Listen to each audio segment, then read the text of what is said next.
Rumah Sakit Premier Bintaro menggelar diskusi yang bertajuk Advanced Treatment for Shoulder pada Kamis 15 Mei 2025 di Jakarta. Kegiatan itu digelar demi meningkatkan pemahaman masyarakat terhadap penanganan medis di bidang ortopedi, khususnya penanganan masalah bahu. Sebagai pembicara dalam acara tersebut yaitu Dr. Jerry Sukmawan, dokter spesialis ortopedi dengan sub spesialis bahu, siku, dan kedokteran olahraga. Saat ini Jeffrey memimpin divisi Shoulders and Elbow di Rumah Sakit Premier Bintaro yang memiliki keahlian mendalami dalam penanganan cedera bahu. Menurut Dr. Jeffrey, banyak berbagai kondisi yang sering menyerang bahu, bahkan seringkali dapat penyebab utama nyeri kronis dan keterbatasan gerak pada usia produktif maupun lansia. Paling ganggu itu nyeri, ini khas. Dan ini sebenarnya terjadi pada banyak sendi. Ya, mau back pain, mau knee pain, ankle pain, shoulder pain, elbow pain, all about the pain. Tapi ada lagi problem yang lain, looseness. Bahunya berasa longgar. Aneh ya? Kok bisa? Bisa. Mereka yang bahunya pernah dislokasi, entah sepupunya, anaknya, ponakan, siapapun lah, itu dia akan merasa bahunya nggak pas.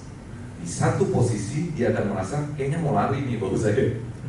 Ada yang bahkan dia bisa ngebalikin lagi, shoulder looseness. Ini banyak diabaikan. Akhirnya larinya kemana? Maaf, alternatif. Ada yang dislokasinya lebih dari 1 kali, 2 kali, 3 kali, 4 kali. Pasien saya kalau nggak salah ada yang 10 kali.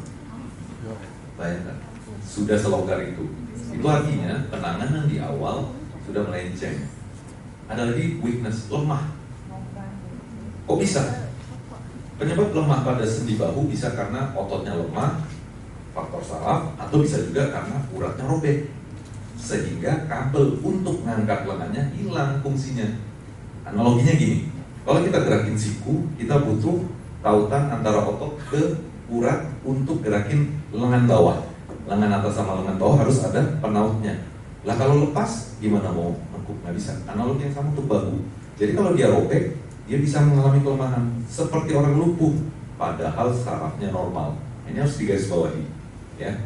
Ada lagi stiffness, benar, kaku. Kaku ini paling khas pada problem apa? Frozen shoulder. Kalau frozen shoulder udah familiar ya. Ada yang pernah mengalami frozen shoulder nggak? Atau kaku bahu? Nah ini menarik.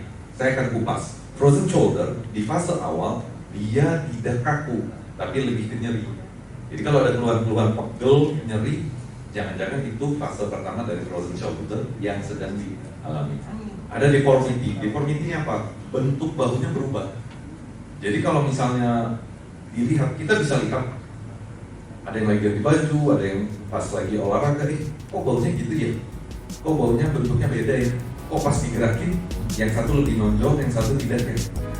Dr. Jeffrey juga menekankan pentingnya terapi yang tidak hanya mengatasi gejala, tetapi juga menangani akar permasalahan melalui metode terkini, seperti artroskopi bahu, penggunaan PRP untuk regenerasi jaringan, hingga teknologi imaging berpresisi tinggi untuk diagnosis dini.